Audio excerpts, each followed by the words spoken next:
Ribuan wisatawan memadati objek wisata Pantai Pangandaran, Jawa Barat. Kepadatan membuat wisatawan sulit menjaga jarak di saat mulai meningkatnya varian Omikron.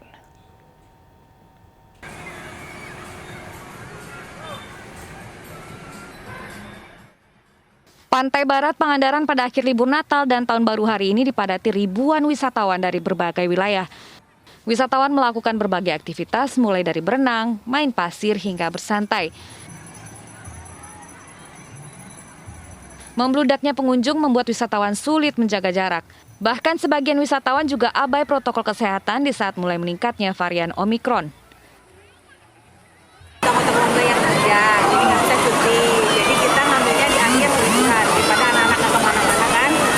Lagian juga sekarang tempat-tempat wisata banyak yang walaupun belum normal kembali banyak yang udah dibuka. Nah kita yang mulailah ke Pangandaran ini walaupun di akhir liburan, pikir saya nggak akan kredit penuh kayak gini ya. Ternyata di akhir liburan malah tambah penuh. Ketika pekan kemarin memang lagi traffic-trafficnya, kebetulan kita pun ada pekerjaan harus di barisan akhir tahun, jadi baru sempatnya di pekan ini kita kesini. Antrean pengunjung di Pantai Pangandaran mulai terlihat di gerbang masuk lokasi wisata. Puluhan kendaraan wisatawan antre sejak pagi. Mulai pintu masuk hingga di kawasan objek wisata, petugas terus mengingatkan untuk taat protokol kesehatan, namun demikian banyaknya wisatawan yang abai. Dari Pangandaran, Jawa Barat, Irfan Ramdiansyah, iNews melaporkan. Pemirsa, jika Anda ingin naik balon udara seperti di Kapadokia, Turki, Anda tidak perlu jauh-jauh ke sana. Di Subang, Jawa Barat, wisatawan bisa menikmati balon udara dengan pemandangan Gunung Tangkuban Perahu dan hamparan kebun teh.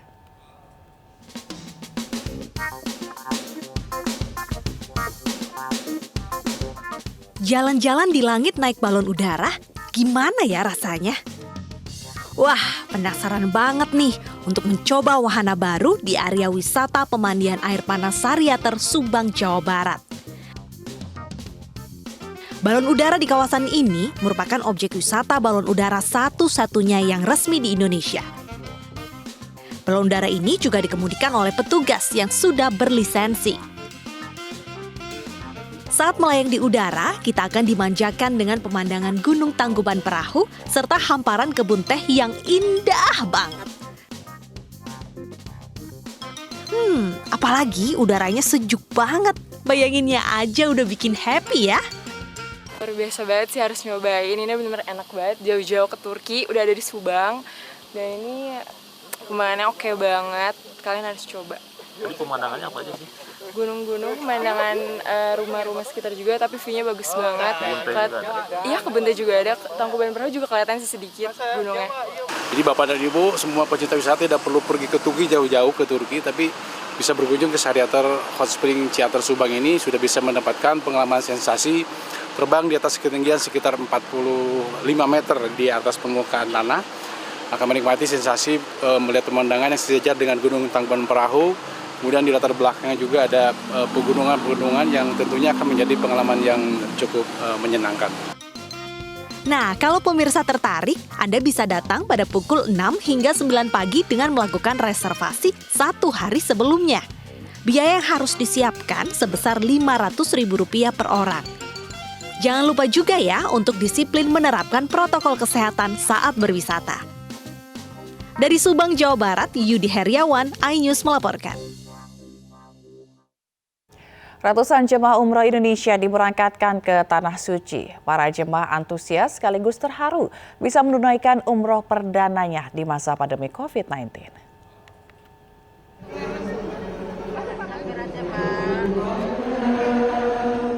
Dengan penuh semangat dan sukacita, 419 jemaah umroh berkumpul di Asrama Haji Pondok Gede, Jakarta sebelum diberangkatkan ke Bandara Internasional Soekarno-Hatta, Tangerang, Banten, Sabtu pagi.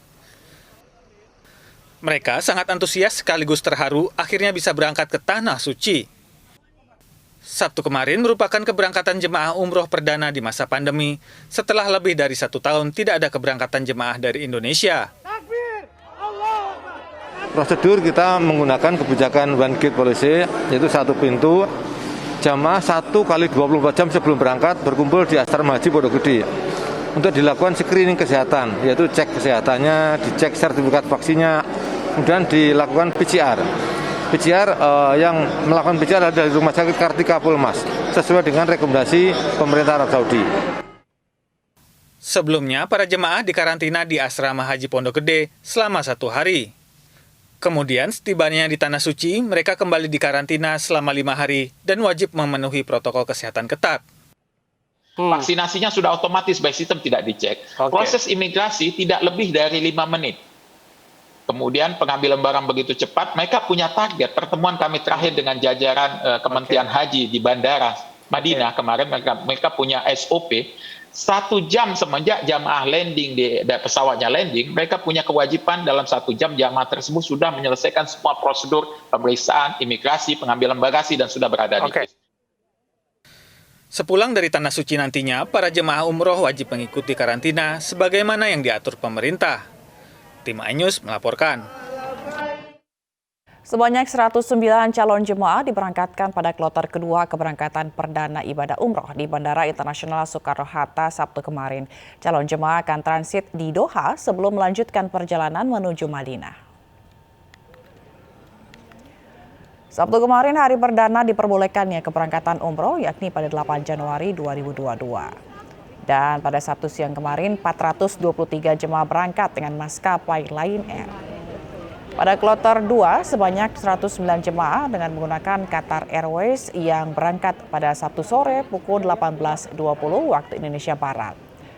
Jemaah diberangkatkan akan transit di Doha, Qatar, setibanya di Madinah akan dikarantina 5 hari. Pemerintah mencatat 59.000 jemaah yang belum diberangkatkan umroh tahun ini. Penerapan protokol kesehatan diperlukan. Masya Allah, Alhamdulillah, Tabarakallah. Inilah yang kami tunggu-tunggu masyarakat seluruh Indonesia ya. Yang Alhamdulillah hari ini kami bisa memberangkatkan 109 jemaah dari Jannah Firdaus. Alhamdulillah begitu luar biasa. Kami memberangkatkan calon jemaahnya ada yang dari Makassar, dari Palembang, dari Bekasi, dari Garut, dari Sidoarjo, dari Jember. Masya Allah, tabarakallah, alhamdulillah. Begitu luar biasa animo masyarakat. Inilah yang kita tunggu-tunggu hari ini. Pemirsa, Rusun Nagrak Cilincing, Jakarta Utara yang merupakan salah satu lokasi karantina bagi para pelaku perjalanan dari luar negeri hampir setengahnya terisi. Tingkat keterisian di Rusun Nagrak saat ini mencapai 49,52%. Rusun Nagrak yang berlokasi di Cilincing, Jakarta Utara difungsikan untuk lokasi karantina bagi WNI yang baru tiba di Indonesia dari luar negeri. Khususnya bagi para pekerja migran Indonesia, pelajar atau mahasiswa dan juga ASN. Saat ini ada 4 tower yang digunakan sebagai tempat karantina, yakni Tower 1, 2, 3, dan 5. Dengan total sebanyak 2.256 WNI yang sedang menjalani karantina di Rusun Nagrak. Biaya dalam proses karantina ini pun gratis atau ditanggung oleh pemerintah.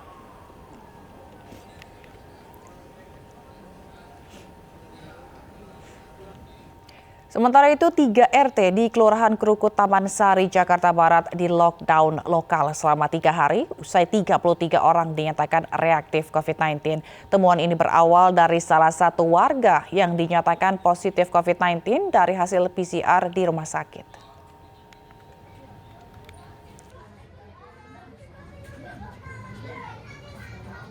Sebanyak 3 RT di RW 02 Kelurahan Krukut, Taman Sari, Jakarta Barat. Lockdown lokal ini dilakukan untuk meminimalisir penyebaran virus pasca hasil tracing yang menyatakan 33 orang reaktif COVID-19 dari hasil tes antigen. Tracing ini dipicu setelah salah seorang warga dinyatakan positif COVID-19 dari hasil PCR dan diduga suspek varian Omikron. Selain lockdown, Satgas COVID-19 Kelurahan Krukut juga melakukan tracing massal kepada warga. Dari 33 orang, 13 sudah dibawa ke Wisma Atlet Kemayoran untuk diisolasi, sementara sisanya melakukan isolasi mandiri di rumah. RT 10 RW 2, RT 2 RW 3. Itu masing-masing per RT itu per ininya berapa, Pak? Terbanyaknya ada di RT 10. RT 10 ya. Ada berapa tuh Pak RT 10? Di RT 10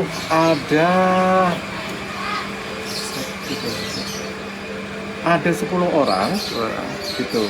Di RT 8 ada 4 orang, Di RT 2 RW 3 ada 448. Jika dari hasil tes PCR kembali ditemukan adanya warga yang positif COVID-19, lockdown lokal ini akan diperpanjang hingga 14 hari ke depan. Dari Jakarta, Miftahul Gani, iNews melaporkan.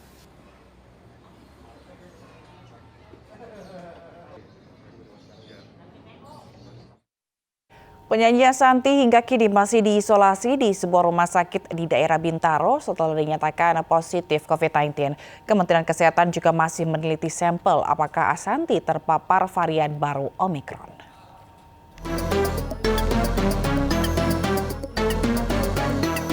Setelah dinyatakan positif COVID-19, penyanyi Ashanty beserta 5 orang yang ikut dalam rombongan liburan di Turki masih menjalani karantina kesehatan selama 7 hari. Ashanty kini menjalani isolasi di Rumah Sakit Bintaro, Tangerang Selatan, Banten. Menurut keluarga, Ashanty dalam kondisi baik dan tanpa gejala. Namun keluarga mengkhawatirkan autoimun yang diderita Ashanty. Sempat beredar kabar bila istri penyanyi Anang tersebut terpapar Omicron. Namun Kementerian Kesehatan menyatakan belum bisa menentukan hingga hasil pemeriksaan lanjutan selesai. Sampai saat ini baru COVID-19 karena untuk pemeriksaan selanjutnya masih menunggu hasil pemeriksaan SGTF dan genome sequencing. Jadi statusnya dari pelaku perjalanan luar negeri yang kita deteksi kemarin itu adalah COVID positif, tapi variannya masih dalam proses pemeriksaan. Sementara itu sebanyak 33 warga Jakarta Barat dinyatakan positif COVID-19. 1 diantaranya berstatus suspek varian Omicron. Mereka diduga terpapar dari salah satu warga di wilayah Krukut, Taman Sari yang baru pulang dari luar kota. Oleh aparat kelurahan, mereka langsung dibawa ke Wisma Atlet Kemayoran. Sedangkan wilayah Krukut, Jakarta Barat kini telah ditetapkan menjadi zona merah COVID-19. Tim Liputan iNews melaporkan.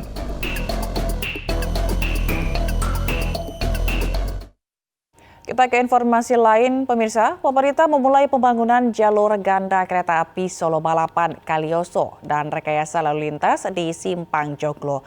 Pembangunan jalur ganda tersebut untuk menangani masalah kemacetan di Simpang Joglo, Surakarta, Jawa Tengah.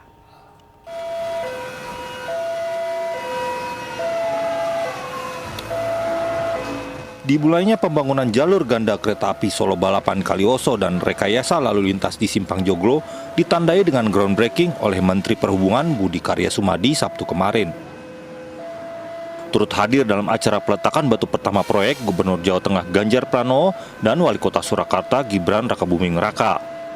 Pembangunan jalur ganda Solo Balapan Kalioso untuk menangani masalah kemacetan di Simpang Joglo Surakarta, Jawa Tengah. Jalur ini memiliki panjang 10 km dengan elevated track sepanjang 1,8 km. Nah, inilah selama ini menjadi kemacetan yang membuat headway-nya panjang, lebih dari 30 menit. Dengan adanya jembatan ini yang nanti akan menjadi indah dan juga membuat underpass, kita harapkan headway-nya secara signifikan turun menjadi kurang dari 15 menit. Nah, saya terima kasih kerja-kerja kolektif ini akan bisa menyelesaikan satu persatu. Desainnya top dan tentu itu menjadi tantangan dalam melakukan proses. Insya Allah saya dan Pak Wali Kota ditugasi tadi untuk pembebasan tanah. Proyek yang anggarannya hampir mencapai 1 triliun rupiah untuk mengatasi kemacetan di Simpang 7 Palang Joglo, Banjarsari, Solo. Nantinya akan ada 60 perjalanan kereta api yang melintas jalur Solo-Semarang setiap harinya. Dari Solo, Jawa Tengah, Septiantoro, iNews melaporkan. Wakil Gubernur DKI Ahmad Riza Patria menilai usulan kenaikan gaji dan tunjangan DPRD merupakan hal yang wajar. Menurut Riza, usulan telah melalui proses dan tahapan yang sesuai dengan aturan dan ketentuan rasional.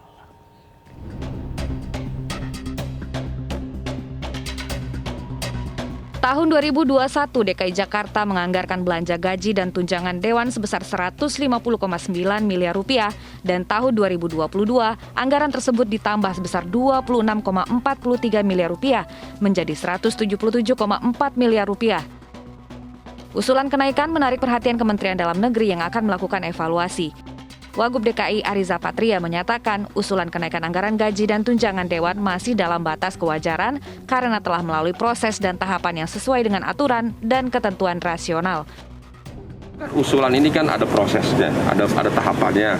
Tentu tidak ujuk-ujuk diusulkan, itu ada tahapannya, ada peningkatan itu dibolehkan. Yang penting sesuai dengan aturan dan ketentuan dan sangat rasional.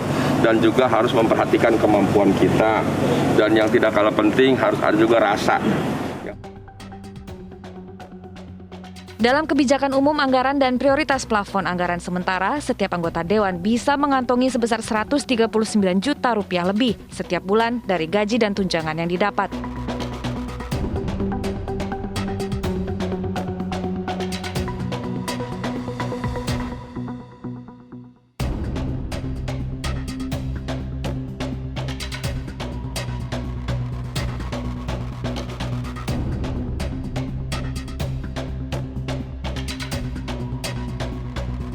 Sedangkan untuk pemimpin Dewan, terdapat tambahan dana operasional sebesar Rp676.800.000 per tahun untuk 5 orang pemimpin Dewan. Tim Liputan iNews melaporkan. Dukungan duet tokoh PDIP Ganjar Pranowo Puan Maharani untuk maju di Pilpres 2024 terus bermunculan. Salah satunya dari Laskar Ganjar Puan di Bandung, Jawa Barat.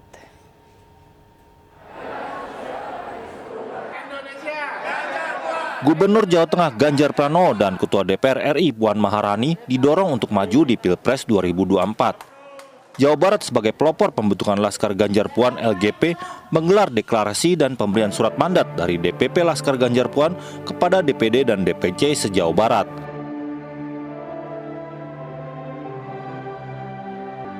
Ketua DPD Laskar Ganjar Puan Jawa Barat Derajat Hidayat menuturkan, menduetkan dua tokoh PDIP ini diharapkan menjadi solusi persautuan bagi kader Partai Banteng. Solusi cerdas ini bisa mengakomodir teman-teman yang selama ini ada dua kepentingan dalam hal ini. Maka dengan Ganjar Puan ini yang memungkinkan dan layak, PDI Perjuangan layak untuk bisa mencalonkan Ganjar Puan. Dan ini merupakan dengan duet Ganjar Puan di Jawa Barat diharapkan dapat meraup suara hingga 51%. Dari Bandung, Jawa Barat, Diki Wismara, iNews melaporkan. Selain relawan Ganjar Puan, relawan Merdeka Berdaulat pendukung Erick Thohir sebagai calon presiden di 2024 mendatang juga muncul. Mereka membagikan ratusan wakaf Al-Quran dan seperangkat alat sholat ke pondok pesantren.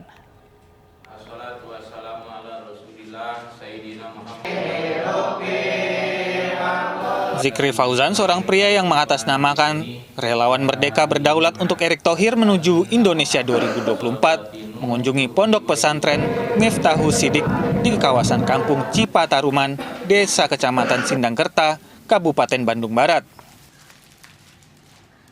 Ia menyerahkan ratusan wakaf Al-Quran dan seperangkat alat sholat untuk para santri. Ia sengaja melakukan kegiatan ini di pelosok pedesaan karena dinilai jarang tersentuh bantuan. Bibit mudanya kan kurang tersentuh juga oleh bantuan oleh apa gitu, dan siapa sih dari luar dari apa, terutama yang di pelosok-pelosok Kang, kita targetnya itu mungkin kedepannya akan lebih besar lagi mungkin Kang gitu. Sosialisasi yang dilakukan itu pun mendapat respon baik dari pimpinan pondok pesantren.